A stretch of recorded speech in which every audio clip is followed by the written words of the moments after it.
마가복음 14장 53절입니다. 이제 오늘 본문은 공회 앞에 서신 예수님에 대한 이야기입니다. 근데 이 말씀을 통해서 성령님께서 하시고 싶은 말이 무엇일까 하는 것을 우리가 생각하면서 읽어야 하겠죠. 성경의 저자는 마가가 아니라 마가는 성령의 감동을 받아서 성경을 기록했다라고 성경은 그렇게 이야기를 하기 때문에 성경의 저자는 성령님이십니다. 그러면 성령님은 어떤 것을 예수님의 수많은 그 행적들 중에 어떤 것을 빼고 어떤 것을 넣고 하면서 이걸 기록하게 마가를 감동하고 또는 마태나 요한이나 누가를 감동하신 것은 어떤 이유가 있어서 무슨 그 메시지 하고 싶은 말씀이 있어서 이런 걸 기록을 했겠죠. 근데 오늘 이 본문을 보면 첫 번째로 눈에 띄는 것이 이제 53절서부터 60절까지 이 본문에 계속해서 증거, 증인 그리고 증언이라는 말이 7번이나 등장을 합니다. 어떤 사람들은 7번이라는 것을 굉장히 중요하게 여기는데 그것이 특별한 의미를 가지고 7번일 수도 있고 우연히 7번일 수도 있고, 근데 중요한 것은 증거, 증인, 증언이라는 이 말.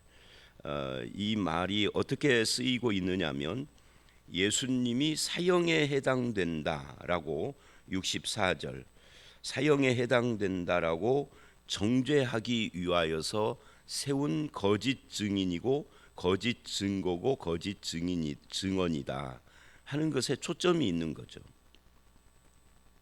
이게 전부 다 거짓말이다, 오해고 왜곡이었다 하는 것을 지금 말씀하시려는 겁니다.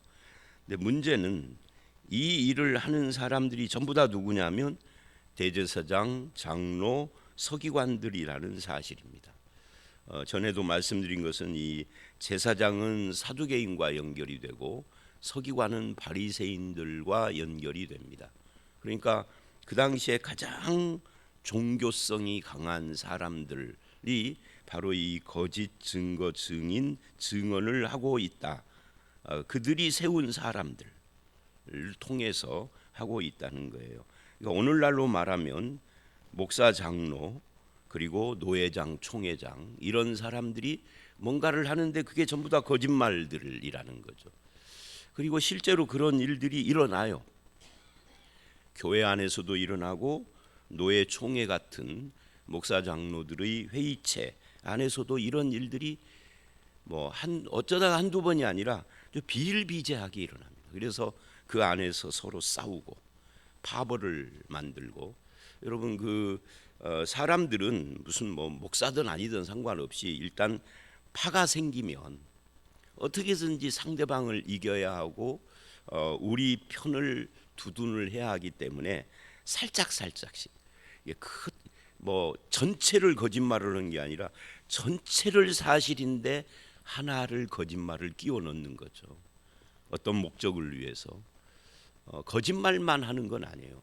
상대방을 헐뜯고 욕하고 짓밟고 어떻게 쓰든지 그러려는 모습이 마치 이제 조선시대 사색당파 하는 거, 우리 조선시대 안 살아봤지만 드라마를 보면은 다 나오잖아요. 저는 우리나라 드라마가 다른 나라 드라마도 그러는지 다른 나라 드라마를 언어를 알아야 보고 말고를 하지. 근데 우리나라 드라마는 한글로 우리나라 말로 하니까 다 들리니까 우리나라 드라마를 보면은 좀 신경질 날 때가 있어요.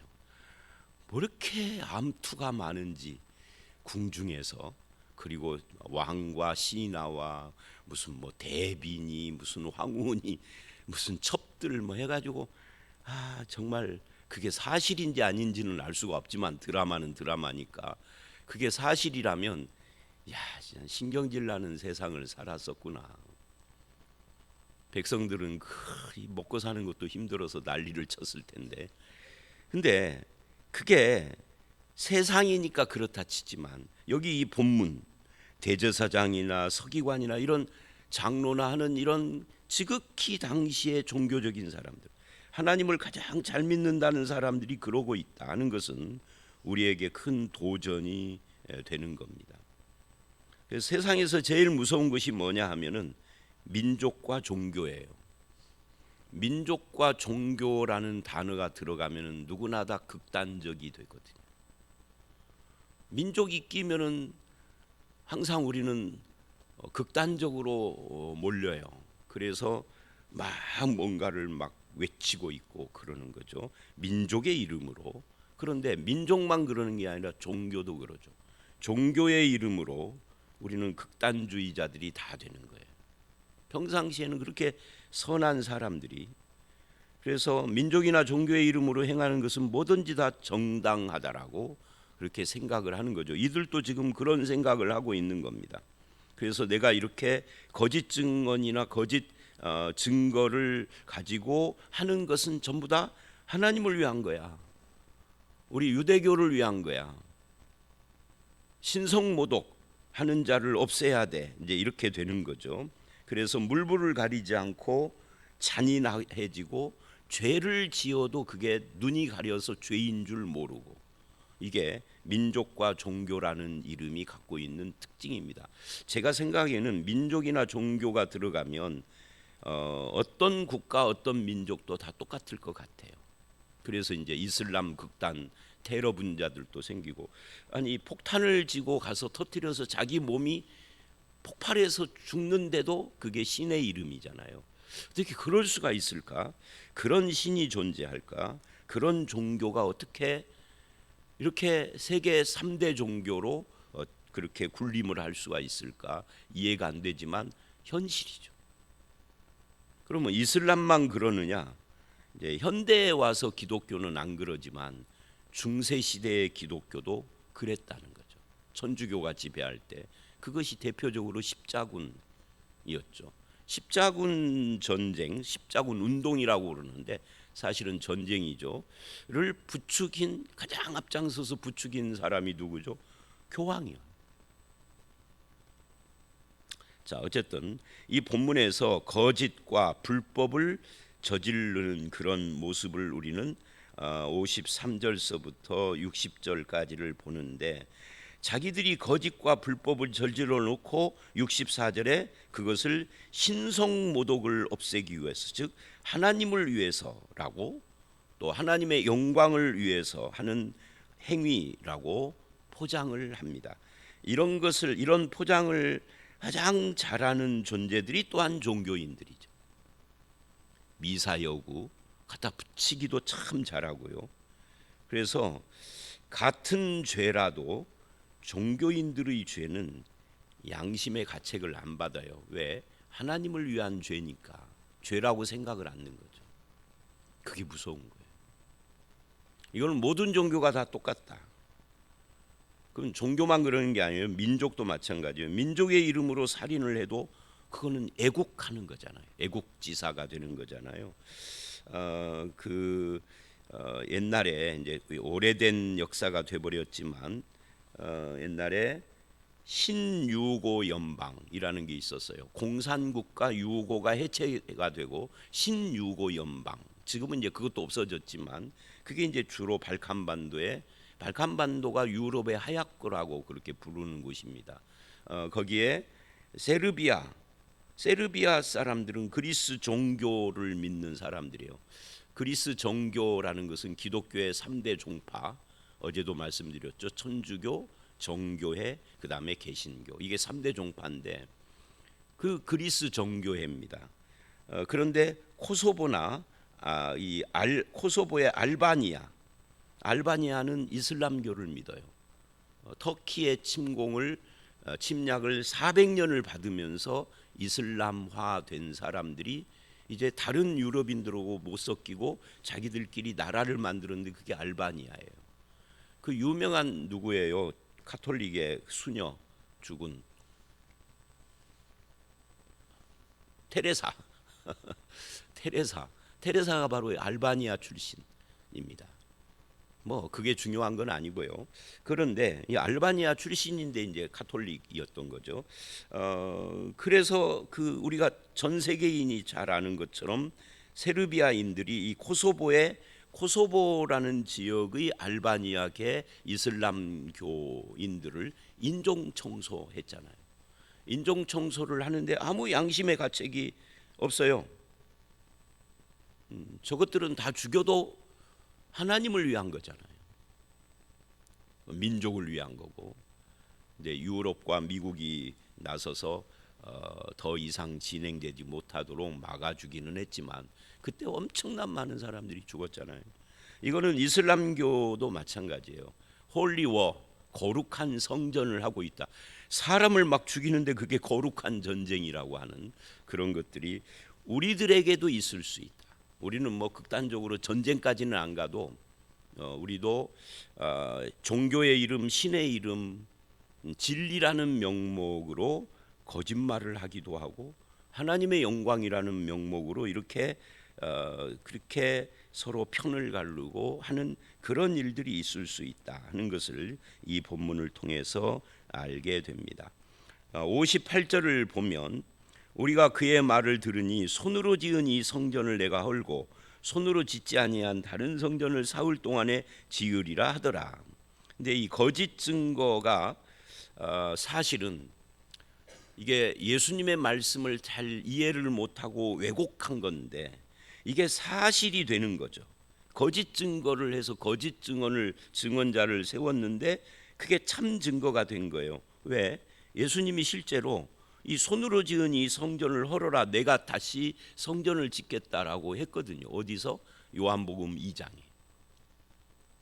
근데 그것이 말하는 의미는 결국은 참된 성전이 예수 그리스도다. 예수님의 십자가 부활하고 연결을 하는 건데 이거 이제 듣는 사람에 따라서는 이 성전주의 신앙, 저들 유대인들은 율법과 성전 이거를 가장 신성시하는데 성전을 헐으라 했단 말이죠. 그러니까 신성모독이다 이렇게 되어지는 겁니다. 이거는 이제 거짓말이라기보다는 요건 왜곡한 거죠. 왜곡도 마찬가지예요. 결과적으로 거짓말이 되는 거니까. 자, 이게 60절까지 이야기고요. 61절, 62절을 보면 이런 증거에 대해서 60절 맨 끝에 너는 왜 아무 대답도 없느냐? 59절서부터 봐야 되겠군요. 59절 그 증언이 그들이 하는 이 거짓 증언이니까 서로 일치하지 않아요. 모순이 된다는 거죠. 그런데 대제사장이 이상하게 생각을 하는 거죠. 예수님께 묻습니다. 너는 왜 아무 대답도 없느냐? 이 사람들이 너를 치는 증거가 어떠냐? 하고 예수님의 반응을 요구를 하는데 예수님은 침묵하고 아무 대답도 하지 않았다. 이 침묵하는 예수님의 침묵, 왜 침묵을 하셨을까요? 여러분은 침묵하시겠습니까? 이런 상황에서 누군가가 나를 막 고발을 하고 고소를 하는데 내가 들으니까 전부 다 거짓말 아니면 왜곡이에요. 저 같으면 침묵을 안 할 것 같아요. 조목조목 이거는 거짓말이고 저 사람은 나를 만난 적도 없고 이것은 내가 한 말이지만 왜곡된 거고 아마 조목조목 이렇게 저는 했을 것 같아요. 그런데 예수님은 아무 대답을 안 씁니다. 왜 대답을 안 했을까요? 이유는 한 가지입니다. 하나 때문입니다. 그건 뭐죠? 하나님의 뜻에 잠잠히 순종하시기 위해서죠. 하나님의 뜻은 저들이 거짓말을 하지만 그것을 통하여서 예수님이 6월절에 십자가에 돌아가시는 거죠. 이 십자가의 죽음을 통하여서 온 인류를 구원하는 문을 열기 위해서죠. 그러니까 저들이 거짓말을 하든 참말을 하든 그게 중요한 건 아니에요.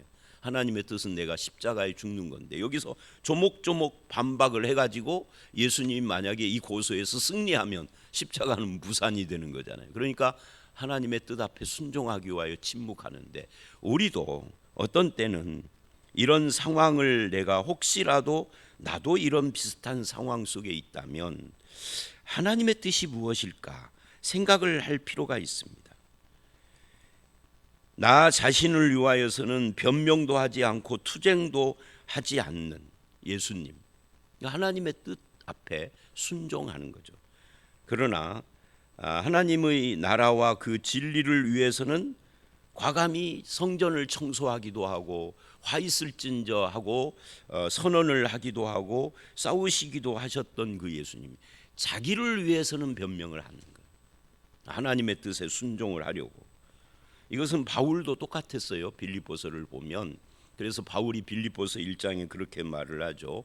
감옥에 들어가 있는 이것이 결국은 어떤 열매를 맺었느냐면 어떤 사람에게 열심을 주어서 더 복음을 전하게 하는, 바울이 감옥에 감으로 어떤 사람은 시기해서 더 복음을 전하고, 그러니까 참으로 하나 거짓으로 하나 결과적으로 복음을 전하는 사람들이 더 많아졌다. 그러니 내가 감옥에 들어가는 것이 유익인 거죠. 그래서 기뻐한다, 기뻐하라, 나는 기뻐한다, 이런 말을 했던 거예요.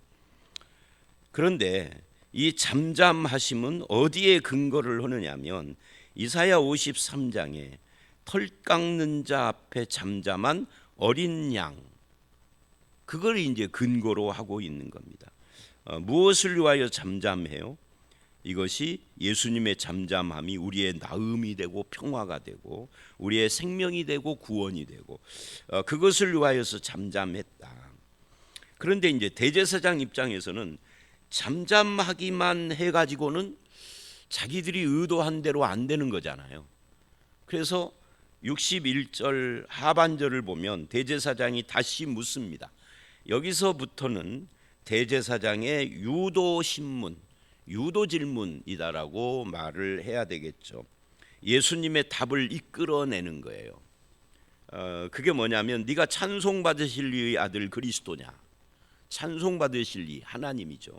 그러니까 이 사람들은 무슨 말을 해도 거룩한 표현을 하는 거예요. 찬송받으실 이, 그냥 하나님 해도 될 것을.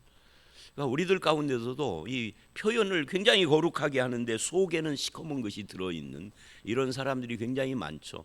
그러니까 사람은 참 하나님을 바르게 믿는다는 것은 말과 마음이 같아야 되고, 말은 화려한데 속은 시커먼 이런 것이 되면은 안 되는 거죠. 근데 대제사장은 지금 그래요. 말을 참 화려하게 하는 거예요. 근데 이게 유도신문입니다. 그랬더니 예수님이 이래요. 내가 그니라. 드디어 침묵을 깨고 내가 그니라.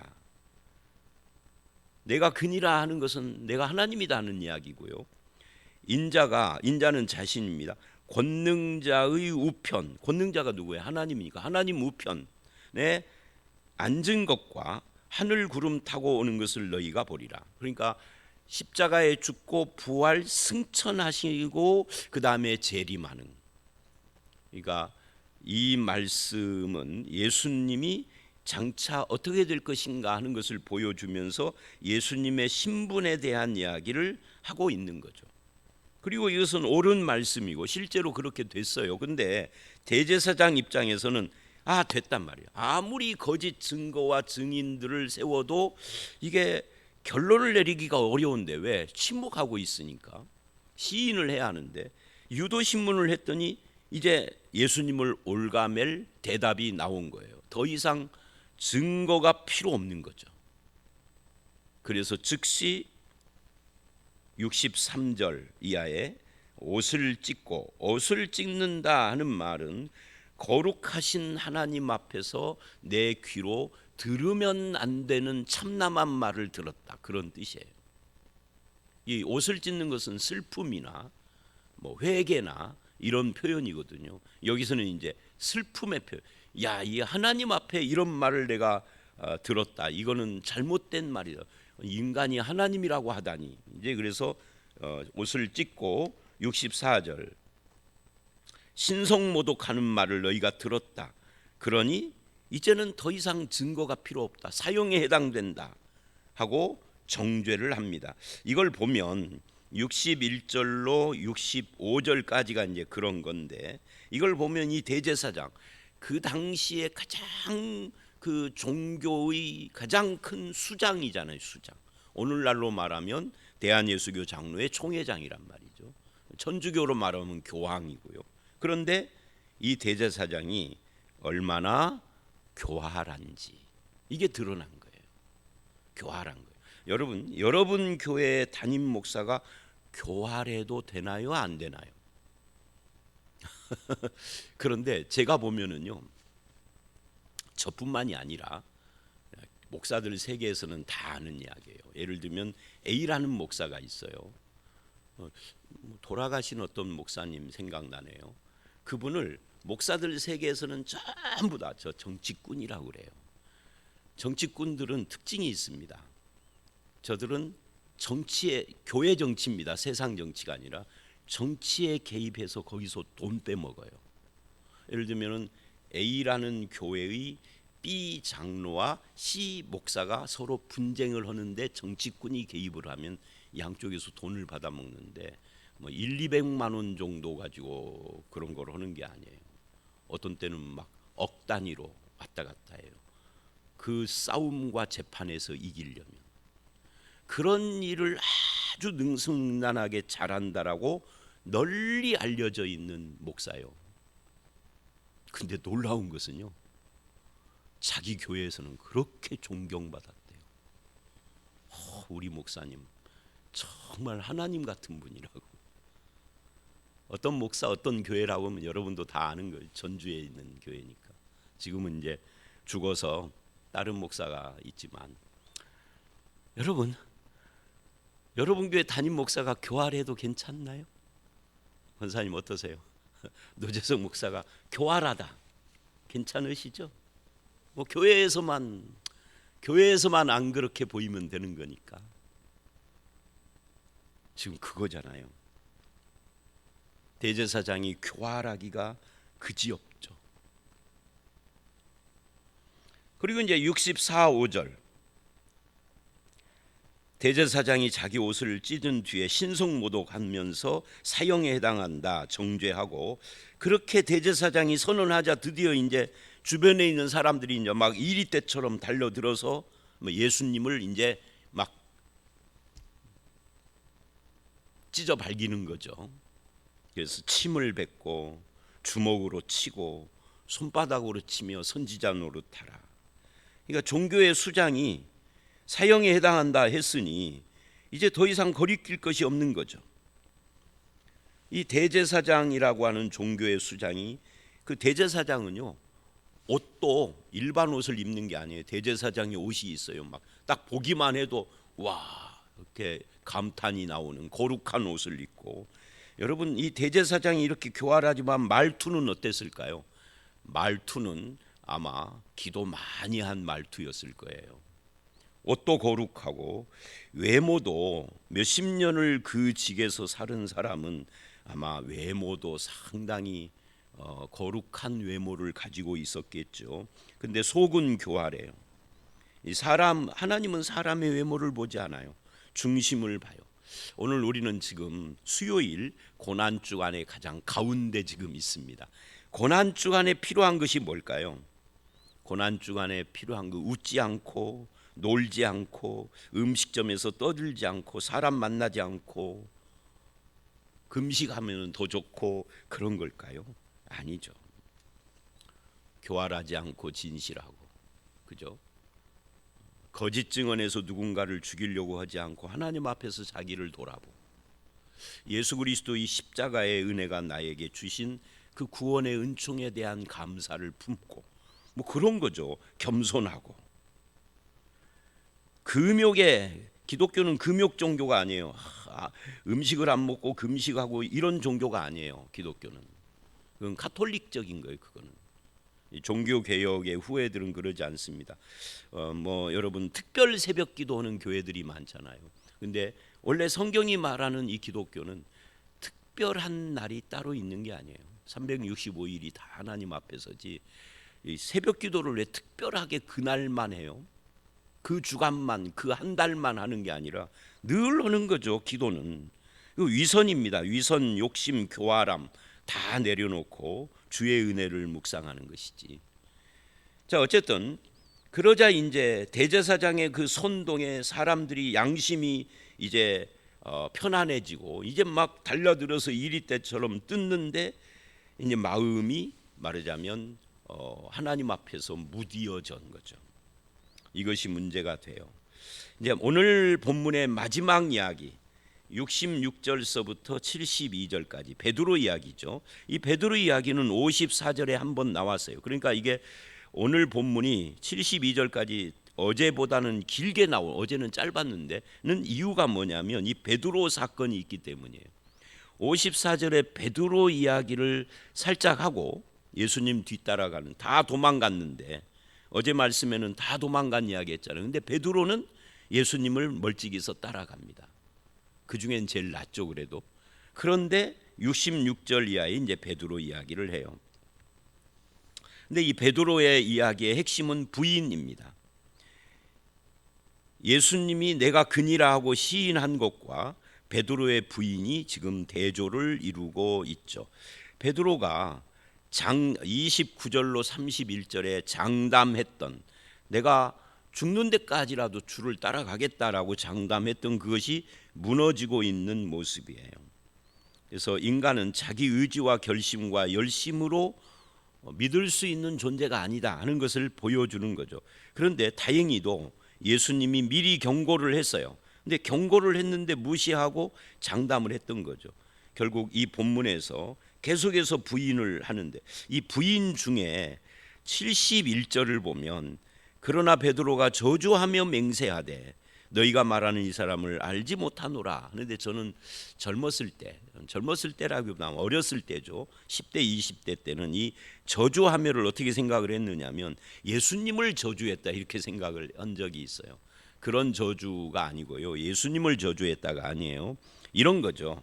우리가 사람들하고 이야기를 하다가 저 사람이 내 말을 죽어도 더럽게 안 들어, 못 믿고, 그러면 뭐 어떻게 하죠? 내 손에 장지진다 그러잖아요. 그런 저주예요 이게. 그렇게 저주하며 난 저 사람 몰라, 이게 두려워서 지금 그러는 거죠. 그렇게 실패를 하는 겁니다. 신앙이란 자기의 연약함을 인정하는 거지, 자기를 의지하거나 장담하고 자기 그 결심이나 의지로 이루어지는 것은 아닙니다. 나의 강함이 아니라 하나님, 연약한 나를 위하여 역사하시는 하나님을 의지하는 것이 신앙이다. 그래서 72절, 닭이 곧 두 번째 울더라. 닭이 울 때, 이때 베드로가 예수님이 두 번 울기 전에 세 번 부인하리라 하고 말씀을 했는데 그걸 잊고 있다가 그게 기억나서 울었다라고 해요. 그러니까 실패한 베드로 또는 실패하게 될 베드로를 위해서 예수님은 미리 말씀을 준비해 놓고 있었죠. 그것 때문에 베드로가 된 거예요. 그래서 결국 신앙은 하나님의 은혜와 하나님의 말씀을 붙드는 것이다 하는 것을 이렇게 보여주고 있는 거죠. 자, 오늘 말씀 여기까지입니다. 이 오늘 말씀에서 우리가 주목해야 할 거, 이 신앙과 민족의 이름으로 죄를 짓는 이 사람들의 모습에 우리도 있을 수 있다. 그리고 대제사장의 그 교활함 속에 저도 있고 여러분도 있을 수 있다. 그러면 신앙이라는 것은 도대체 뭐냐 하는, 잠잠하신 예수님을 보면서 우리는 어떤 삶의 태도를 가져야 될까, 하나님의 뜻 앞에서 그런 것도 생각을 해보고, 그리고 마지막 베드로의 부인을 통해서 그러나 베드로를 위하여서 은혜와 말씀을 준비해 놓으신 예수 그리스도, 그것이 오늘 나를 있게 하고 여러분을 있게 하는 근거가 된다 하는 것을 살펴봤습니다. 이 주님을 묵상하고 그 주님과 늘 동행하며 주님의 은혜와 그 말씀을 붙드는 이 고난 주간이 되시기를 주의 이름으로 축원합니다. 함께 기도하겠습니다. 하나님, 그렇습니다. 거짓 증언과 증인들을 세워서 예수를 정죄하려고 하지만 예수님은 침묵을 하신 것을 봅니다. 우리가 종교의 이름으로 또는 또 다른 어떤 명목을 내세워서 거짓을 행하고 또는 인간으로서 할 수 없는 일들을 자행할 때가 너무나 많습니다. 때로는 교활한 짓을 하기도 합니다. 우리의 이런 연약함과 죄성이 아직도 남아 있음을 용서하여 주시고 주님의 침묵을 우리가 보게 하시며 우리의 구원을 위하여서 자기를 바치는 예수 그리스도의 은혜가 나를 붙잡고 있음을 기억하여서 늘 어디를 가든지 말씀과 은혜를 붙들고 사는 우리 모두가 되게 해 주시옵소서. 이 고난 주간 끝에 맞이하게 될 부활의 주님을 늘 평생 영원히 붙들고 동행하는 그런 성도로 살기를 원하옵고 예수님 이름으로 기도드렸사옵나이다. 아멘.